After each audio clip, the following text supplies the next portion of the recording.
nange njagala kujja mu race era njagalayo omuntu wa NUP gwe ngenda okukubagana naye abayimbi balonda Museveni abebikonde balonda Museveni abageto balonda Museveni abatoninya balonda Museveni tunoonya abo bonna abantu abalonda Museveni. It doesn't make sense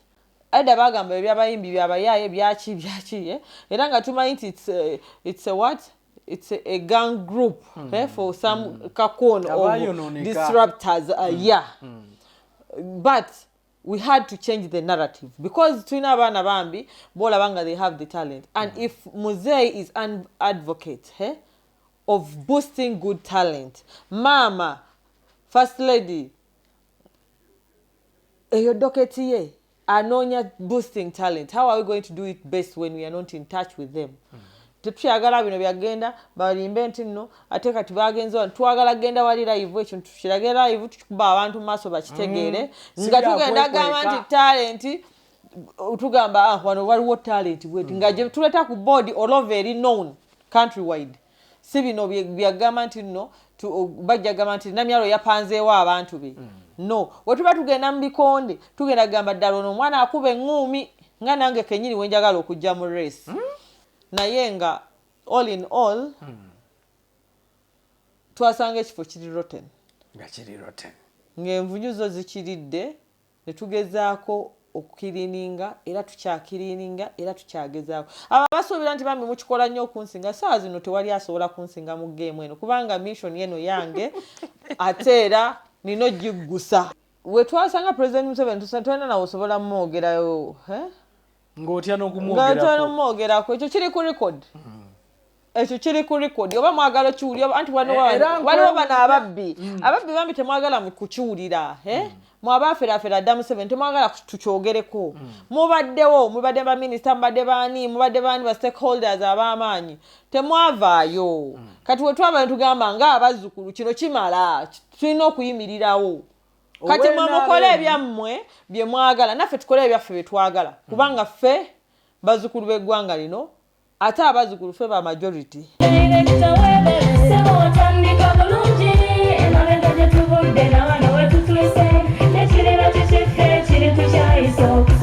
Bw'anoonya essomero erinaateekateeka omwana wo mu magezi n'okutya Mukama, Agape Christian Secondary School ekyungu Mukono gy'oba omutwala. Ssomero lya ONC level eri abawala n'abalenzi era nga lisomesa arts ne sciences. Lyawandiisibwa Ministry y'ebyenjigiriza era nga lirina ne UNEB center number. Science ne computer laboratory zijjudde ebikozesebwa era nga balina ebyemikono saako eby'obulimi n'obulunzi. Endabirira y'abaana nnungi n'ebyokwerinda biri gguluggulu. Anti-security cameras weeziri ku ssomero. Bafa ku bitone by'abaana okuyita mu kuyimba n'ebyemizannyo. Balina bursaries okuva mu America ne mu Bwakabaka bwa Buganda. Agape Christian Secondary School basanga ekyungu Mukono okyamira ku Bank of Africa kilomita 1.5 ng'otuuse. Bakubire ku noti 771 214 592 oba noti 754 552 498. Agape Christian Secondary School, trust in divine providence.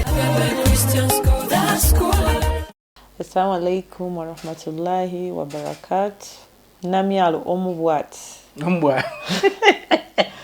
I think as a manager wa Office of the National Chairperson wa NRM. N'abakunzi w'abazzukulu mu Uganda. Abantu abamu balemererwa okwawula. Waliwo ebintu byetukola nga tubikola nga Office of the National Chairman ne wabeerawo ne byetukola nga tukola nga abazzukulu kati gojja kusanga onvunaanire oyo office ye mukulu we bati ye manager naye ate nga ssaawa eyo ndi mu kapasite ya muzzukulu kubanga muzzukulu tebankomako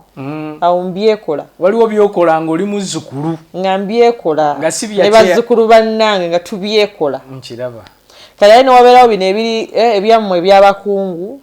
bye tukola nga tumanaginga Office of the National Chairman. Nkitegeera. Oba okitegeera. Kati tuba tulina okubyawula. Kiki nga ggwe Hajat Hadijah Namyalo by'osobodde okutuusa ku ofiisi eno eya National Chairman bukya ojja mu ntebe wano? First of all, Office of the National Chairperson abasinga tebagimanyi naye eri gazetted mu semateeka wa NRM mu constitution ya NRM era bali kyobeeyo SEC nekola amendments ngakitegeeza teriwo illegally nga bamu bakitwala ate it's not there to compete with any other office because office ya national chairman wa NRM no chairperson wa NRM then secretariat administrative unit handles strictly administration party affairs. This one handles chairman's affairs or issues. So eri ku nsonga za chairman nga chairman ng'omuntu sekibiina mukasemateeka waliwo akawaayiro akagamba nti doing any other business as long as it's for the good of the party and for the national chairman. So osobola okukola emulimu omulala gwonna any other business as long as it's for the good of the party or even the national chairman. So kati tutambulira mu mateeka era tutuyitanga we tusula. Waliwo balowooza nti teri mu mateeka anti kati abantu bamanyi okugamba abamu nti chairman's office eri under secretariat gwe wali olabyeyo secretary ngali president ngali wansi wa secretary we kizibu just logic kizibu tekisoboka kubeera nti ki wabula nti aba alina office ye nga wonoba n'amakaago ng'olina mukyalawo chairman wa waka abeera taata naye ate atwala ewaka abamaama kati mugundi yawo n'ogamba nti wano abaana baleekaana kanfuneyo office endala ate ng'erina assignment oba omulimu gwegenda okukwasaganya kati oba ntegeera ow'ewaka tekitegeeza nti nno eri wansi w'amakaago oba amakaago gali waggulu waayo no gwoba ogitwala nga gwe kati bye tuba tulina okwawulamu tubaddewo admins of all challenges tubaddewo ebintu tuyise mu bingi I can't say nti lubadde luguudo luki tubadde tumoving in a straight line ku muswetwe ebinnya bingi ate nga bikyali nawo naye era luck is luck omukisa mugukeereya bukeereye naye era tuba netukayo tugenda ate omuntu katonda gwasindise ku mission eyo weba tennaba kugwa newonoosinziira ng'amala era ojja kusanga nga bigaanye wabula oyinza okunkereesa okutuuka naye ate tusobola kunnemesa kutuuka kuba toli katonda nkitegeera ajati bw'oyogera nti ofiisi eno ekola ku nsonga za mukulembeze w'eggwanga oba chairman owa ekibiina kati twogera ku NRM ensonga nyingi okutwaliza wamu bwe tuba tukuba mu tooki kubanga abantu balaajana abantu bangi bakaaba ebintu bingi ebyenkulaakulana ebyaki so ensonga lwaki nkubuuziza nti ki kye musobodde okubanga mutuukako. First of all, President yatuwa ennambiko n'atugaidinga ne ba stakeholders abala buli omu unity ng'alaba okulanagana kususse n'agamba eno office ekola kino neno ekola kino ekola kino bakubadde abamu bambi omululu mungi nnyo bambi focus bagiteeka eno naye nga President yagamba omulimu omukulu gwa office eno vote protection kuuma kalulu ke ogwokubiri n'agamba nti monitoring the implementation of government policies because abantu bawa President akalulu wota monitoring biri mu manifesto oba biri mu policy za government eyo oba okoze injustice to the system to the national chairman kubanga batalina kyagenda kuddamu kugamba abantu naye wobanga mmwe ng'aba national chairman mu monitoring nga ne party neyambako ne mumanya ebintu bitambudde bitya awo tuba tubawadde justice abantu abawaki President akalulu etera fe office eno we are not implementers for us we monitor and then we take our assessment to the President otumala ozimwa assessment zaffe ye n'agironya ba implementers lwaki zino mwazibye wano lwaki temwataddewo bati olaba anti corruption n'ekiyingiramu n'ayingizaamu abalala fe tuliwo kubalabisa. Then the other thing is preaching the gospel of which tukikoze nnyo preaching a gospel n'okumakinga sure nti jjajja affe tali forced into a forceful transition. Kati kubanga woba tokoze ekyo kitegeeza oba okoze a disservice to your boss or to the national chairperson. Okay. So shovola bojja kwesanganya abamu balowooza ffe tusinga okulwana ffe ever tuba ku defense. Ate defense ntugibera for the good of the national chairman and for the good of the party. Kituufu. Kati ekyasooka jjajja baali bamujja ku mulamwa ne tumugamba Ssebo sigala omalako jjajja tova ku main.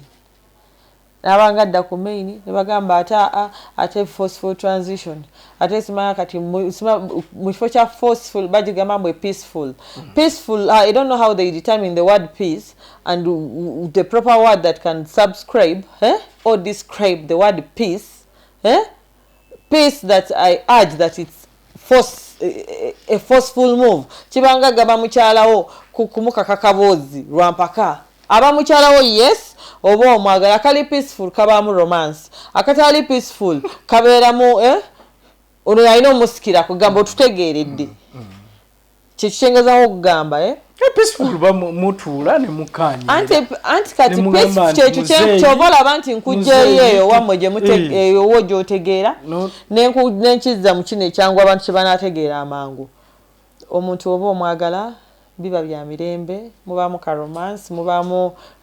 okuteekamu dynamics obusikiriza kyogenda okulya.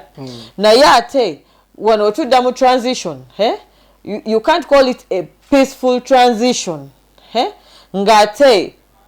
otaddewo embeera nti akaddiye takyasobola takyakola ki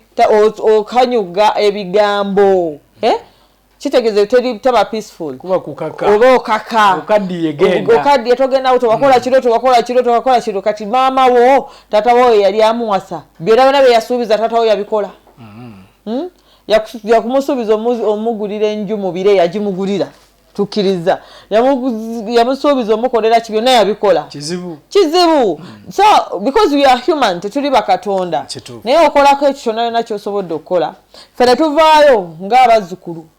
olwo kati tuvuddeyo ng'abazzukulu si manager wa ONC kubanga n'abapate bennyini baali bavuddeyo nga basaze eddiiro nga bamulwana bagamba mbu agende nga batutambuliza mu confusion abamu nga bakubira n'essimu Namyalo olese confusion mu ggwanga muzeeyi ali mugamba nti nno ye tagenda kudda ne mugamba Ssebo watudde ne muzeeyi mu kisenge kye ku ndebe ye mu ddiiro lye ku state house wa yabigambiddewa namugamba senga yabigambye nze nandibadde situula wano kubanga nze nange ndi ku kirala naawe oli ku kirala ate naffe tuli ku kirala ng'abazzukulu ate nga mukkaanya n'omuntu y'omu. Yes katosobola kuŋŋamba nti mbu yayogedde yakyogereddewa. So ne musalawo okulwana ne tusalawo ng'abazzukulu b'eggwanga kubanga ffe tubanja Museveni agasinga gabba badda gajjusadde embuto zaabwe gabbi olaba bagawa ssente egenda mu fiuli ne gabba ne gasigala nga gazibba ne bateekawo embeera eremesa era batuuke nti kati tusobola kwewana nti olaba President Museveni ng'akuwadde ssente abantu foot soldiers bali ku ground n'ogaana obbasasula ng'ate nga it's part of the budget that is approved. Kwegamba obubbi obubo nga wajja na kaveero oyagala otikkeroole bannange batugamba emirembe engalo ate ogenda kumaliza bakuziise nga mbizi oba bakuziise nga ki bakuziise nga mubbi. Hajati omuntu ayinza okubuuza n'agamba nti gwe birungi ki bye walaba mu President Yoweri Museveni okuba nti abamu bagamba nti yali badde avaako ng'ate gwe n'abazzukulu abamu mugamba nti asigaye abasinga saabamu abasinga ffe tulina majority abalala batono twalaba first of all tutunulira policies ezikoleddwa mu Uganda ezireeteddwa tutunulira youth livelihood program that became a waste though it would be impactful tutunulira emiyoga of which yandiyambi like institutions bana bali mu groups borders tax and what because abasinga wayamala okusoma naye ayinza obutasobola kukola ki kufuna mulimu naye ng'asobola okufuna piki n'avuga n'alisa abaana be but not all taxi drivers didn't go to school. Some went to school but they did get degrees. Si buli muntu gwolaba mu wino nti abate yasoma. So tulina bana bawujjibwa obunyama bana ababeera ku Museveni abo nga bo baliwo kukuba buli kimu bamutegerere bo bategeka oba ndowooza bategeka kubeera bakulembeze ba ggwanga kubanga oba tuteeka kubeera mukulembeze wa ggwanga ebyo byonna byolemesa ebituufu okukolebwa kiba kitegeeza obikola obiremesa osobola okuyisaawo ekyo kyokola ki kyoyagala. Kati tulabanga situation ekayemuko tugamba no, a no is a no. Mzee tumubanja ataddewo parish development model. Yes, abantu bagatekoze. I can really consent to this. Tekoze it has not, kanchogera mu Luzungu, it has not lived to its full expectation as in terms of implementation. Okay. Kati gotuba tugamba the rate of implementation eri gundi it's on a substandard format. Tematiza kati ojiraba it's way below the belt. Na yes abamu bafunyemu naye kati bano era benkugamba abo welibanga eri decentralized kugundi parishes ngate which parishes beba kyasaba abantu babawe emitwalo 10-20 oba obuyingiza mu system oba n'okugulawo account. That means we are in a wrong place. Okay. Tujja kuyita government ejje tuyambe etusibire buli mubbi yenna mugambe nti Namyalo alwana buli omu naye nga nze nwanirira muntu wa wansi. But I'm not a corporate person. Mba cooperating and the manager office of the national chairman. Naye ati ebintu ebisinga mbikolera mu format y'abazzukulu because abazzukulu be baliko issues. Tutunulira enguudo, yes. Enguudo ze bakoze. Tutunulira amalwaliro eddagala libulira watosa kungamba nti n'ogenda ali ku drug store oyo okoleki oyo che amadagala mbu gavunze ngate waliwo amalwaliro agatayina. Banange, let us reason using our heads not our buttocks. Kubanga wogamba nti amadagala ogocheza gavunze gavunze simama mugayo nonese gayiseko gabaddewa kitegeeza ako kakodyo kakubba police gakubba government nti oteekawo kali nti amadagala gonna gabaddewo emitwalo bwegiti gayise ng'ateggwe obiddeko obuwumbyawe mabega. Kati you're making a cover up of drugs nti zino ziri expired. How can you say that medicine has expired ng'ate waliwo amalwaliro agatayina madagala? Then awo n'ogamba waliwo ekitali kituufu. So President Museveni mukyamubanja kati ebyo byonna bye nkugamba, we are trying to analyze the journey and the route. We as Bazukula are trying to fight. Kati nova n'ogamba nti amasomero yes batutereddewo gundi batutereddewo grants yeah batutereddewo grant naye kati ogenda n'osanga amasomero nga galaga nti nno sente ezijja nnyingi ku bayizi baclaiming nga bebalina abayita mu government. Kati ani ab'omukyamu government oba abo bennyini abakwasaganya b'amasomero mubaamu empewo ze twandiise ghosts. Kati tuvaayo ku analyzing ebintu bino ne tubyogerako tutunulidde ebyenjigiriza tunulidde we have Minister of Agriculture lwaki ensigo tezitutuukako ku mulimu gwabwe. Olaba nange ono omunaku waabwe I lobby seeds for what for my people abazzukulu ne even other people on ground for the good of the national chairman. So ebintu bino byonna mubirimu hajati mulondola abantu bano byonna tulina obirondoola because president yatugamba okulaba lwaki eddagala teri malwali. Yes, and we make reports. I've told you our responsibility as office of the national chairman is to monitor. Yawula monitoring now implementing. But we monitor and try to find out why this is not implemented as expected or as amended or as availed in the government structure. Tewabaawo kubagana wano kubanga abakola monitoring nga bangi baradisi nabo gye bali eyo kati bali uliriza senga waliwo proper monitoring era president yandi tutadeko your responsibility. Tebandi badde kubanga era abamu abo bemogerako bebekubana n'ababbi b'amataka ku byalo eyo oba kitegera bebekubana nabo bebekubana gana nabo tuyina abantu yes nga we bali they are monitoring naye nga ne mu kifo kyalimu eddwaliro terina ddagala. Kati oba okoze kitegeeza ngenda kuva eri nzije mu njuyo njoze empale yo kubanga nkyafu naye awo ngambira nti nno tumaze kuvaayo nga office of the national chairman nga abazzukulu abantu bonna ne tubazuukusa ffe tuliwo okubalabisa baveeyo bakole ekituufu era ekituufu ekiba kizze well and good for mulimu gwaffe guba accomplished ffe tetutya bajja baffe mulimu kulabisa ffe tetutya bajja baffe mujjawo simu yeekera naye ate omulaga nti omusajja omuyina naye ate omusajja ali mu kutunula walala waba atunula walala olina okwenoonya kitegeeza eiza ebirungo tebiwera bulungi oba waliwo kyotatuukiriza olina okwetetenkanya Abdulmurasi yatugamba okwana si kukyakuba ku mixinga simaye engege zitukoya ne tuyoya ebirenge omuntu wayoza ekirenge kitegeeza waliwo ebitatambula bulungi kati fere tutya bajja baffe muveeyo mujje tuyambe government tuyambe abantu abanaku tuyambe system tuyambe president omulonde his excellency Kaguta Museveni tugenda okutuuka omwaka ogujja nga tutunulira policy ekoze etya tunula percentage y'abafunye ki emirimu ey'amalwaliro ey'amaki kubanga we can't say ngebe opposition byetero tugamba we have not done anything the system has done something esingako 1000 times gwe ageze n'okima sente bwe n'ogaggawaza family yemu nze nawe munanvuma I'm used to abuses mujja kubinvuma mu binangire nange mbaddemu naye tusaba gamba nti government tekoze nga gwe kozimbidde moolo zonna sente oba wazijjeewo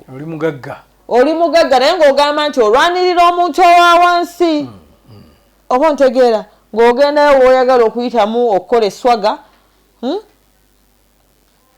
obambisa abantu omale obale anti abayayi bagamba kubamba obambisa abantu omale okole ki gwolage nti gwasaanidde obuyinza buva wa Katonda obuyinza busalibwawo Katonda akulonda nga omulembe ogwo gwa nabbi bwo oba bwe bukulembeze bwo ate nze what I believe nti tewali nabbi Katonda gwe yateekawo gwe atateekako challenge oba yatambulira mu swete kyovala bagamba ne Yesu nti Yuda yamulyamu olukwe lwaki yamulyamu olukwe nga ate yali mutuukirivu wa Katonda Katonda akuteekerawo eyo challenge osobola okukuuma omutindo kubanga obeera mu comfort zone omaliriza tomaliriza mulimu gwa Katonda gwakuwadde so ffe tukoze bye tukoze tuvuddeyo tustopinza transition tuvuddeyo tugabye ebintu tugeze okulaba yes no policy weziri naye tewaliwo omuntu atajja kwetaaga miliyoni emu ngajja kwataga nsigo zozimu wali agenda alima afune sente za family ye ng'ensigo ani azina Minister of Agriculture to prison tugenda ne tubisosinga kati ne tutunulira kyekigenderako madagala no sosinga wo wali amadagala yes no sosinga wo wali amadagala okola nti ogatuusa ku muntu wa wansi waliwo bano omwana akuba akatayimbo oba jambiyo atema jambiya oba oyo gobeyambisa okwokya ebipiira yetaaga ki oli agala sigiriemu bweti noki mukiyita bata kino kibeera ne flying pan n'eŋŋano ne butta atandika okufuna sente ave mu ebyo ebikolobero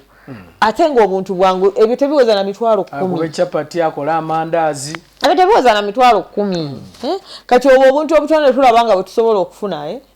tusobola obusosinga ne tubuzza mbazikulu bannaffe nga tulinda biri ebyammwe ebya police we binabeera fully implemented naye nga tu stopping a wave woba stopping a wave oba target woba stopping a wave buli abantu bonna the policy makers gwe bakuba kubanga gwe agezaako okuyingira mu mulyo gwabwe olemesa bamalina okukonka okutinga abantu mubagenda gundi takoze bati ebyo bena mujja bikola you can't stop God tosobola ku stoppinga mugendo Katonda gwe yateekawo ogukereyesa naye ffe tukyaliyamba bannayuganda nga office of the national chairman tukyayamba abavubuka bwe tusobodde tubakwasizeeko bwe tutasobodde tunoonyewa bani abatuyambako okulaba nti tuyambako bannaffe abalala Hajati nkulabye kituufu nkulabye ng'otambula nkulabye ng'ogaba ebintu naye omuntu ayinza okubuuza nti mwenga abalinamu ne element eyo ey'okumonitoringa abantu mubasanze mutya abantu otuuka ku ground embeera okutwaliza wamu embeera y'abantu okutwaliza wamu kati olaba woba ogende wantu bagamba ffe ne byetugaba tubimonitoringa naffe twebiga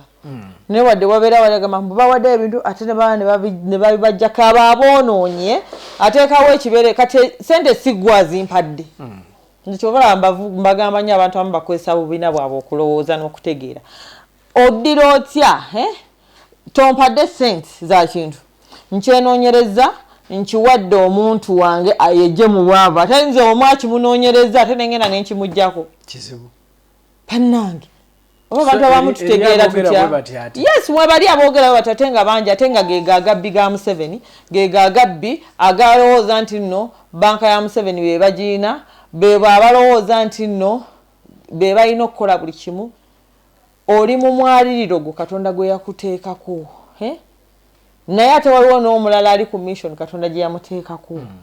kati nowoogezaku nowoonayagalayo okwonoona mission kitegeeza oba oyingiridde mu kkubo lya Katonda era ojja kikola naawe ekirawo kituuke bakikuggyeko oba assignment ye ekyali kuba tennabeerako era amale naawe Katonda akikole akikukyusize so bino ebintu si ffe tusoose n'abalala bakyajja si ffe tusingayo abantu babaddewo ab'amaanyi we are only supposed to be humble okulaba nti no tukola ekyo Katonda kye yatuteekamu mu mukisa gwaffe okulaba nti kibeera well implemented n'abantu okubeera nga bakifunamu so abantu obasanze otya ku ground people are hostile I can't say that the ground is good to me but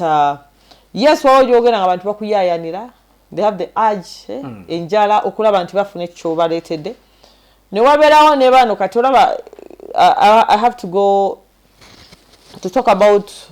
waliwo factor eya gundi eya ghettos waliwo abantu abamu balowooza nti Museveni yatuwa ghetto ffe tulina ozihandulanga bati nezikulemye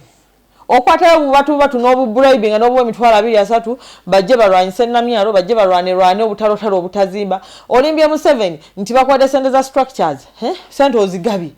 in the actual sense nga n'owonoonyereza sente abazifunye so kungamba nti no okoze structures zirimu abantu nkambe emitwalo 8 nga abatali part of the structures bali emitwalo 5 ddala oba okoze kati abantu abo bajje wa Namyalo nze mbakwate mbagobe nti gundi yali bannange nze munsasire nze ndi mukazi muzadde sisobola kugoba abantu negamba nti nno ngobono olwokubadde nti simanya alina kukolera gundi we bati wabeera nga omuyisiza bubi ekyeya gwe bagenda okweyambisa opposition bamukozesa ebikolobero so nze I welcome them because bazukulu ba Museveni kati ate awo mba nkolanga muzzukulu mba sikolanga office eno terina boundaries yes etuuka buli wamu yeah chovala mujja tulaba mbayimbi mutugambe bana etwafuse bayimu tugende mbageto tubaberemu tugende mba corporate tubaberemu tugende mba malaya bana iba malaya atenzija bana mulekeraho okutunda obuntu bwa mobo ngenda banoonyeza byakola bana muli balungi naye mugaba nnyo wanji muri balungi waliwo ebyana byola bana nga biyimiridde naye ng'olaba nanga talafiya n'ogamba kikino kituliko oba ntegeera mbeera yansi embeera y'ensi kyokola kati tulina okubanoonyeza kyokkola lwampaka kubanga ekyo tekiri sustainable oba ntegeera ate ne balwala ate ne bakunoonya nti HAJAT Namyalo nyamba ndi mulwadde oba ntegeera banaye nange nina ebizibu ebyange kati gwe wenkuleetera ekintu ate n'osigala ng'ogaba akantuko oba wenenya wekka omukisa guli mu kiti abawala bonna abaana bonna bagenda mu holiday mbakuutira abasajja bano bagenda okukola kibagenda obakozesa nga balaba nti muli bwana buto anti kati bali abuto tebali abantu bakulu eno waggulu kati bagenda kweyambisa you see nze njogera ng'omuzukulu nga HAJAT sebo naffe tuli basajja abali wano bw'oyogera bw'otyo chifu muzukulu abagamba abazukulu ba Museveni mwena abaana abagenda mu holiday bannange bano abasajja bagenda bakozesa baruininge future zammwe bekiike mu kubeera kwammwe okulungi mu maaso mufune bajja bamwe nga mukyali baana bato kati nno nze Hadijah ne wenfuna mujjange kubanga sitya tujja kuvuganya we nkusinga nga nkusinga naye kati gwoli mwana muto kyali mu secondary school oyagala mutwalo gumu 5 oba 10 oba you want to be like someone you want to be like someone nova kumulamwa abasajja nga 5 ne bakwebakako basama bajja bagenda basuubulamu abamu bajja baleka bafunisiza n'embuto banange ku lw'obulungi lw'omuzadde yabonaabona ku lw'obulungi lw'omuzadde anoonya school fees ng'atunda ennyaanya ku lw'obulungi lw'omuzadde eyerekeza buli kimu afunye looni mu banka akuweerere banaye twebeereremu waba owulira olina aje ey'okukola nze ngamba nkunoonyeza akumaka chips ogenda osiika chips ku kkubo oba owulira omulimu gwa ssente gukuli bubi ng'oŋŋamba nga nkunoonyeza nga nkufunayo kyenkuwa ekikufuula busy but tubeere nga tusaasira abazadde baffe obwagazi bwa ssente anti kati nze nkuwa kyakukola nze nkuwa ekyokukola okuyamba obutafuna the erection to get quick money using your body so tugezezzaako okulaba nti we curtail the situation however much kikalubo kubanga obikola nga bwe babikuba n'obikola nga bwe babikuba naye nze kati kasita nayiga nenfuna okumanyisibwa Katonda nga ngamba nti newonookola otya togenda kutambula mu straight line olina okukuuma omutindo gwange omalirize mishoni yange nga nkuteereddewo ne bana abalabi kubanga we banaabeerawo ogenda kukola ebituufu we batabeerawo ba mu comfort zone ze lwakubadde nti nze ndi muntu otuuka n'otendewalira n'olaba nga kisusse naye naye paka nakati tukyali ku mulamwa era tukyakola kati bye tukozeeko at least byeyogerera tetufaananako nga bwe twasanga mu ofiisi nga saa zino balina moolo na moolo naye nga abali obubi ewaabwe nga n'ewaka waabwe bali bubire nga tebabafuddeeko kituufu Hajati mu nsonga eno otalaaze era tukulabye oyinza kwepimapima otya bw'oba otunuulira ku Uganda yonna ekitundu ky'okavarinze naddala mu kudduukirira okukulaakulanya okwempoweringa abantu baffe abali wansi eyo kati kanyinzizo gamba sawa zino ninga ku 48 or 50% kubanga tulina ebifo bye tutanaba kugendamu weebiri era tuli mu program availability y'ebintu eri low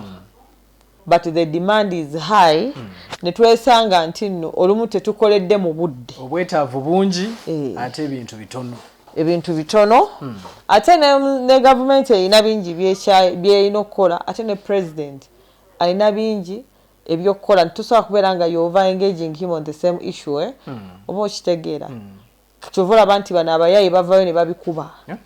oli ayagala yabagula kondomu yabagula toilet paper yabagula obutebe yabagula essowaani yasasula abakozi yasasula buli kimu byonna ayagala yabakikola mu doketi eyo so newesanga nti will be presenting our president oli avayo n'abikuba kubanga yakitunulira mu format ey'okubeera nga akifunamu alaba gwabikola olemesa kati gwolemesa yewe yandibadde ayita banaye tewali gwe bagenda kuzikana bisawo bya ssente bagenda kuzikanga mubbi wadde nti enna abakatuki babazika mu makeesi keesi eyo etuuka n'evunda ate nayo neekufuukira ekizibu enkuyege ne zijiruma envunyu biki kati fe abasiraamu baatwanguyiza nti bakuziika mu gwe envunyu ne zikulya omulundi gumu n'ogwawo bugwi naye kati gwe envunyu okyalina ezo envunyu okuluma enkuyege simanye nki kati temukooya Katonda Hajati njagala twogereko ku voter protection eno kubanga mpulidde ogyogeddeko ate nga n'emabegawo nawulira mwakirimu nga mutalaaga okwongera okulaba nga musomesa abantu naddala ku mbeera eno ate ne president n'avaayo n'agamba nti mu kalulu akaayita NUP yamubba miliyoni namba ey'akalulu mukikoze mutya era mugenda kiziyiza tubadde tu structuring a unit for vote protection naye kati wakwadde nti mulimu abali bannange mukama yeebale era kyembagamba nti omuntu Katonda amukereya bukereya abantu balwana vote protection namyo talina kwata vote protection ONC talina kutwala abantu buli omu ng'akyagala bakitwalewe president n'ayimirira n'agamba vote protection egenda kukolebwa Namyalo ne tiimu ye office of the national chairman kubanga ye mandate enkulu eya office yange eyo buli omu ng'ayagala channeling otwagenda mfudi abaana bagenze bakoze ogenda owulira badiso bavuddeyo babagamba tusharinge data tukusharingire naawe gwani gwani abantu owulira nti simanya batasokola report abantu be balonze sibatufiye nze nabagamba abakoordinator babawa amanya amafu kubanga amanya sigammwe amanya ga president kati gwokola report yonkwadde amanya amafu ye twabawa amafu amatufu tugayina kubanga simwe mwatusasula sente ogenda ku ground ayatusasula sente twamuwe ebituufu gwowe ebbali ow'obusengejja awenonyeze ebibyo twakuwa mafu so temutukoya tukole omulimu gwa mukama waffe oba mandate nga yatuweebwa mu constitution office of the national chairman tukole ekyetusaanidde okukola okuuma akalulu ka president waffe abantu bakiyingiddemu osanga baminister ayagala akuwa ababe ba MP bagala buli omu akozesa ebibye byayagala nze banaye reportinga wa Museveni yekka wanaabanga obye sijja kujja kubasaba mmere waka muye mutuleke tukolere omusajja nga we yatuwa okusinzira ku mandate yaffe tukole ekituufu kisigale mu byafaayo nti no twavawo during these people's era bakola bwe bati for the good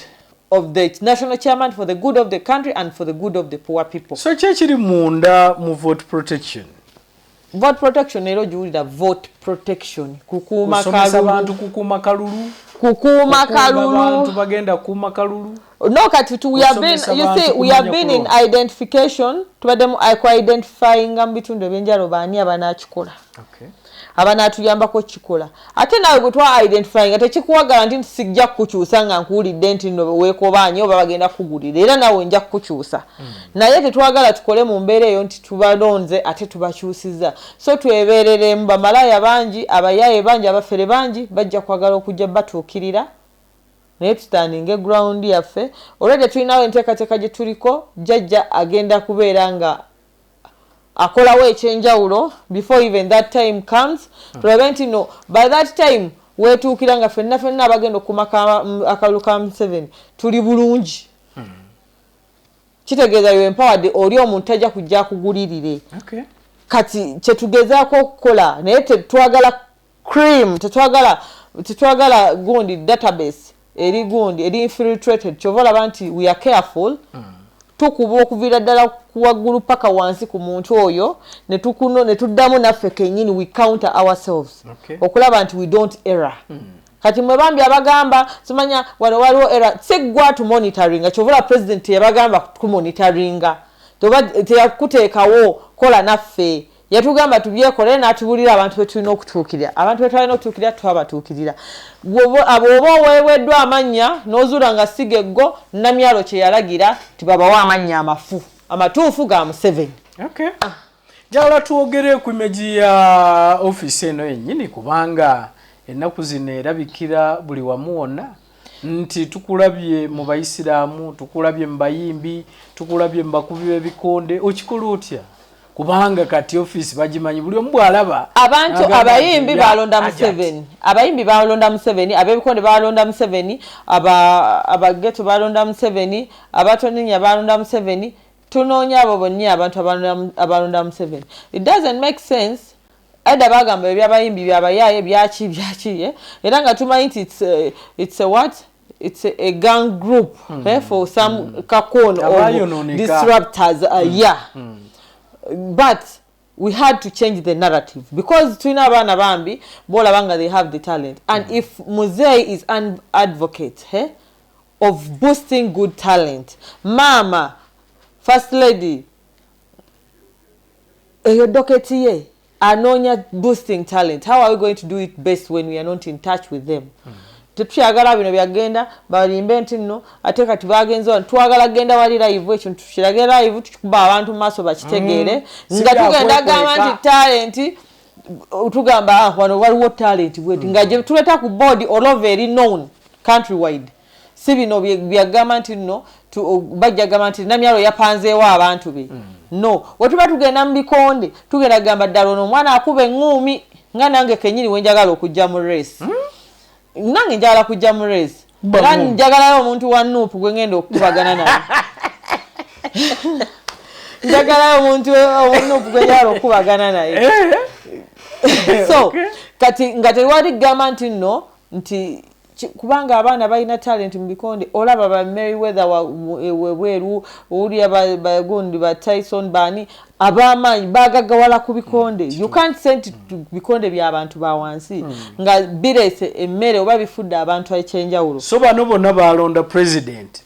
yensonga lwaki o associating nabo kanti era nze ndi muntu wa wansi gonsanga nnyo mu bitiibwa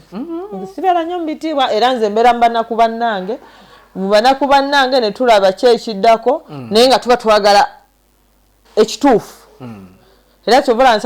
nsanyukira nnyo bashakibu bakazola baleeta corporate boxing at least it's hiking and it's boosting the boxing sector from the word ghetto below the belt to the corporacy or to the international level so wetuba tutuusaawo kitegeeza we are doing something okay tuyinza okwogerako okusomozebwa bukya ojja mu office eno kwosanze okusomozebwako kungi kungi nga ki okusomozebwa kungi in life tandika n'abantu nze olina jano nasanga abantu nembaga abanange mujje ga twalinga mu youth waliwo aba youth league youth structures youth national youth councils bikinga we twabeeranga twakubanga ebyo bya fail to earn a living n'obagamba nfunye guno omulimu naye mujje tukole nenga toli akwiso je tukole ate no balabe be people who have interest ne babeyamisa onwani ngoloza goli film stanyo no leta abantu oli ayinagaze mu mutwalo no muyamba no mu platform afune 10 nadderi nakutandika okukuba naddira byokoze nalaga ensinti gwe nga wota tegeera gwe totegeera yategeera ennyo naye nga tasobola okuwandika a script or anything to do with the document when even it comes to English the English rwayogera nga yogera lyo ratoninyira nga tasobola even out to compete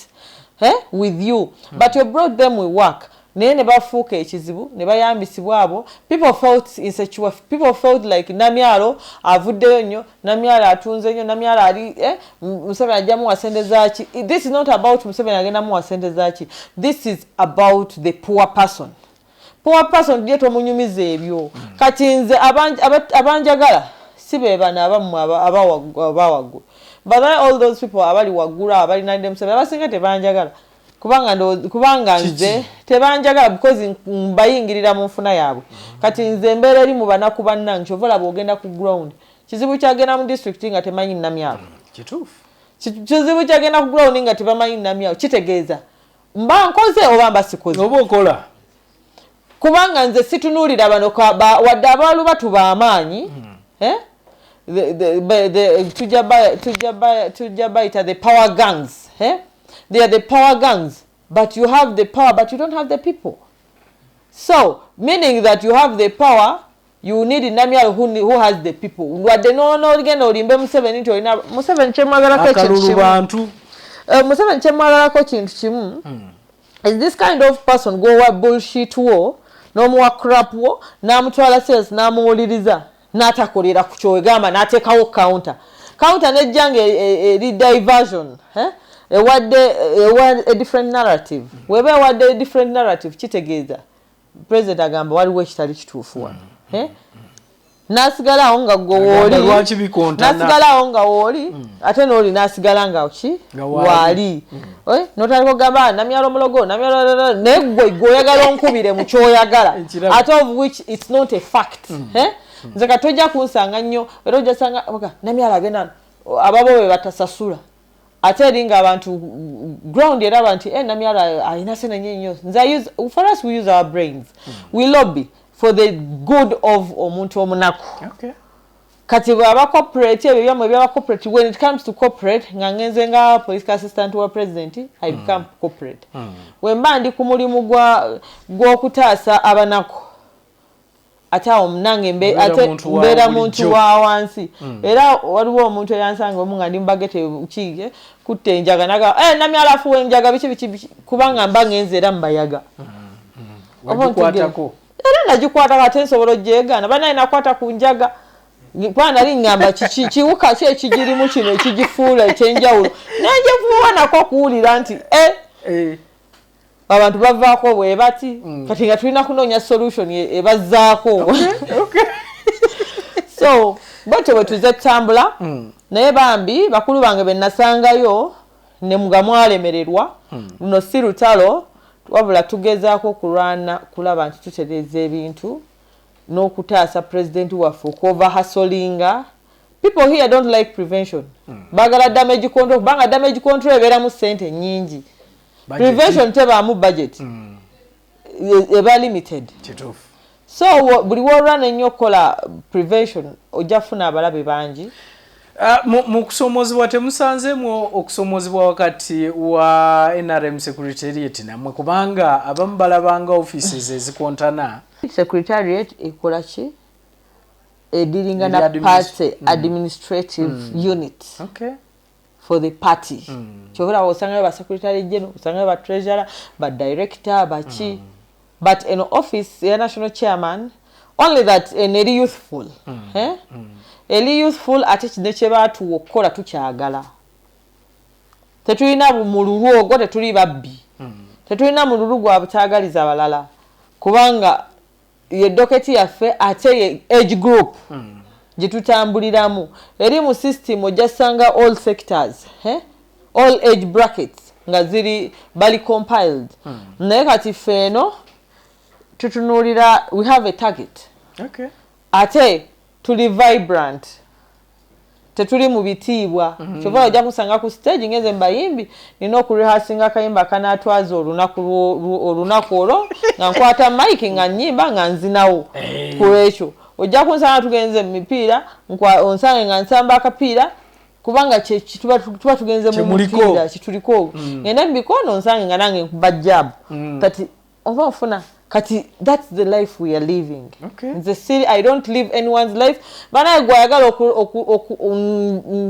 mpangalire mbulamu bwo nkole byoyagala nze mundeke nkole ebinyumira ebyamwe bye mwagala mu byekolere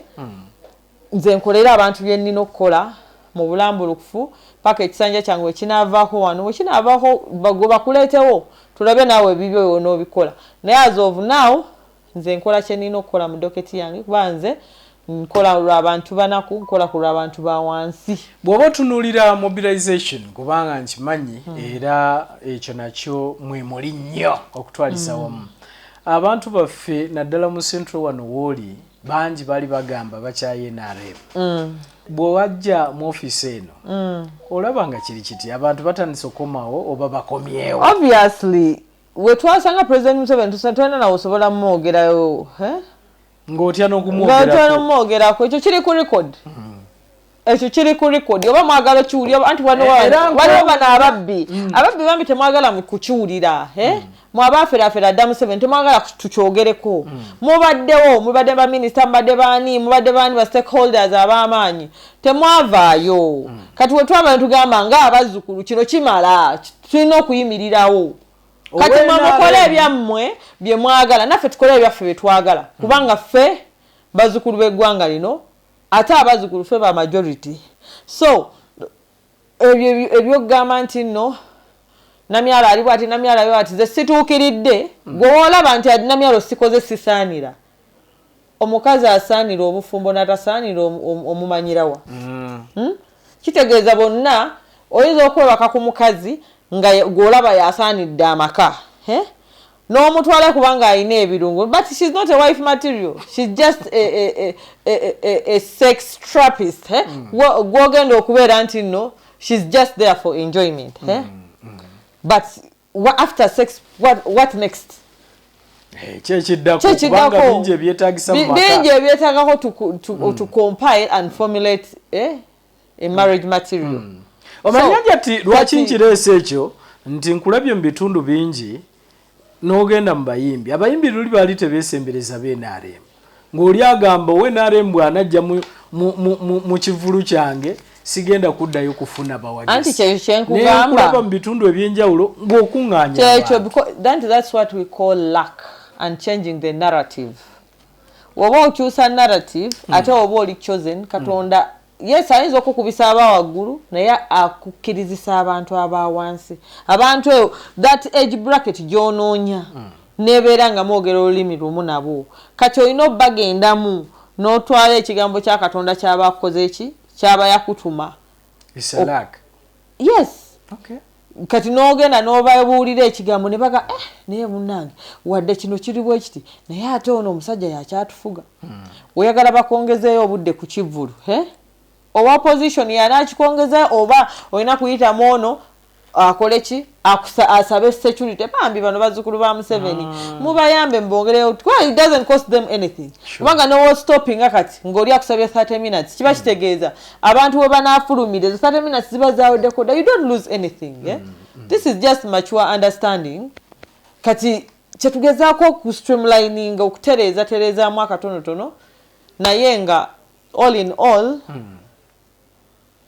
twasanga ekifo kiri rotten ng'envunyu zo zikiridde ne tugezaako okukirininga era tukyakirininga era tukyagezaako abasuubira nti bambi mukikola nnyo okunsinga saa zino tewali asobola kunsinga mu geemu eno kubanga mission yeno yange ate era nino giggusa era kyogere bino tebiriiko nti Museveni asiimye oba tasiimye abantu bo bajja siima Katonda ajja kusiima kubanga nja kuba nkoze omulimu gwe yantuma okukola. Mugoberedde PDM kubanga parish model president as we are speaking right now yatandise tuwaze is a parish model monitoring the implementation of government policies mulimu parish model as well of which nakigambyeko as it lived to its full expectation obuzibu obuliwo kubasaba enjawulo abantu national ID this that oba kitegeera yes waliwo percentage efunye but even because it's a new breed waliwo percentage etanafuna ate nga enene because wawanga buli parish wagenayo obukadde 10 ugabugenayo obukadde 10 kiba kitegeeza abatanafuna era be bangi kati as we embrace it tulina okutunula even the challenges the loopholes the advantages and disadvantages then so mukigoberedde nga office awo wali ekinyusi kubanga president yangamba Namyalo olese mugira bino ebyamwe byogaba ebintu bya self empowerment nangamba ebyo kulozaako kinga onolozaako omukazi kinga onolozaako ku mukazi ng'omulozezzaako naye ate ne bakukwatirayo nava hajati onsanyusa ogeza ku basajja kugezaako mwete muloza uliriza oba kulozaako kati kale oyinza okuloza ku musajja yes katonjogere wati oyinza okuloza ku musajja naye n'olookingirayo likewise oyinza okuloza omusajja ayinza okuza ku mukazi n'alookinga kyova obufumbo obusinga tebubeera meant to happen wabeera ebeera starch okwatiddwayo unaware kati empowerment nayo bweri tulina eya policy etambula ya parish model development model naye we batelevize to full expectation Namyalo nagenda n'agaba esigiri wali oli omwana n'akubalira nti olunaku nkoze emitwalo 3 oba 5 kiba kitegeeza olozezzaako ne bakukwatirayo kituufu naye ate tekitegeeza nti nno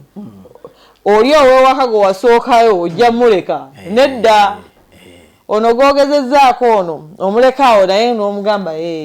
ebintu byebyo naye munnange beera waawo naye mwana ninayo oliowa naye oli ow'empeta gwe nnina ewaka sobola mulekawo kati n'asalawo kivaamu oba nkibeeramu neweesootinga nina akabuzo kentera okulaba ku social media okwo nga bagamba bannange oba Namyalo yavaawa bakabuuza nnyo okusinziira kati Namyalo yavaawa ku bigambo byange ebyo mpa examples kubanga mbaweera ku kyemutegeera ebyobuseegu obusirusiru abantu babyagala nnyo babitegereramu nnyo mangu kubanga bye bitambuza obulamu ate bye bitambuza ensi ate Katonda bye yatonderamu Adamu ne Eva ebyo that is a must understanding naye kati kubanga omuntu w'omuzza mu bya logic tayagala kumanya tajja kutegeera concept n'okubiwuliza tabiwuliza kyova olaba nti nno misa kyeyaleeta emirembe engalo abantu tebaalutegeera nnyo naye nga tenze nduulya it's a powerful vibe kubanga lwogera ku mbeera tukakkane tukole batya siggwa asoose abalala bakyajja tukegamba we brand ourselves as if we are going to live tomorrow oba kitegeera kati ebyamagezi ennyo abantu batera byagala kati ovola bolumu we go astray naye not because twagala naye twagala nnyo bibayingire mu bwongo bwammwe namyalo omuntu wa wansi namyalo asobola okubeera anything namyalo ali versatile namyalo yoyo omuntu gojja okulumba nga w'omulumbi akuddemu nga w'omulumbi nzi sifa ku bitiibwa simala because ndi wakitiibwa eti tonumbye ng'onumbiramu eyo capacity gy'onnumbiddemu ne sikuddamu wonnumba ng'ompemudde nga ndaba oli wasa okuddamu okuwemula nja kuvaayo nkuwemule not because of the position momulowooza nti nno abantu abamu bamanyi nti you blackmail us because you have some position somewhere nkuyite nkuwe sente nze ndi munaku ezange nzirimira okuzifuna sigenda kuddira sente zange empologoma z'empadde ate nzikwate nti nzirete nkugulirire ekyo sijja kikola era nange nja kukuddamu nga bwonnumbye oveeyo ngamba ebistupidi byo simanya gowamperera gowankola biki mbuuze bannange gwe yamperera gana amasomero amalala genasomeramu nga tewagamanya ensi emanya amazima kati zino blackmail we are used to them only that we need understanding people who get to understand yes that this is a blackmail or this is the fact kubanga titugenda kuvaayo kakasansi yonna nti no this is a fact naye God were prevailing at the opportunity we shall come out with facts. President Yoweri Museveni jjajja w'abazzukulu akomawo 2026 kwesimbawo my candidate, my president, my aspiring candidate and my winning candidate. Basibulire ddala. Nabwe kityo bambi tubakola mwena president ali mu byalo mwena tugende tutwanize his excellency Yoweri Museveni ngagenda okutusomesa onkola y'okwejambwavu ya wealth creation ya parish model era naffe tugenda tubeegatteko okulaba nti no ekintu kino kikolebwa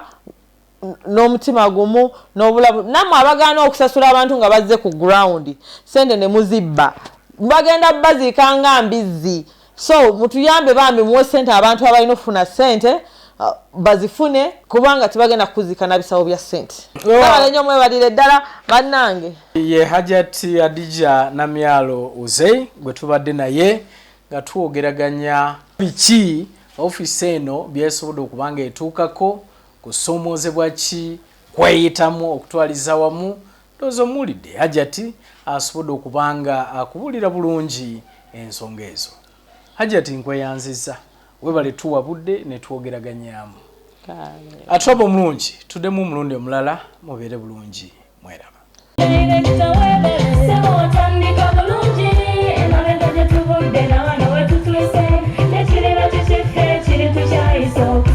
Bw'anoonya essomero erinaateekateeka omwana wo mu magezi n'okutya Mukama, Agape Christian Secondary School ekyungu Mukono gy'oba omutwala. Ssomero lya ONC level eri abawala n'abalenzi era nga lisomesa arts ne sciences. Lyawandiisibwa Ministry y'ebyenjigiriza era nga lirina ne UNEB Center number. Science ne computer laboratory zijjudde ebikozesebwa era nga balina ebyemikono saako eby'obulimi n'obulunzi. Endabirira y'abaana nnungi n'ebyokwerinda biri gguluggulu. Anti-security cameras weeziri ku ssomero. Bafa ku bitone by'abaana okuyita mu kuyimba n'ebyemizannyo. Balina bursaries okuva mu America ne mu Bwakabaka bwa Buganda. Agape Christian Secondary School basanga ekyungu Mukono okyamira ku Bank of Africa kilomita 1.5 ng'otuuse. Bakubire ku noti 771 214 592 oba noti 754 552 498. Agape Christian Secondary School, trust in divine providence. Agape Christian School, that school.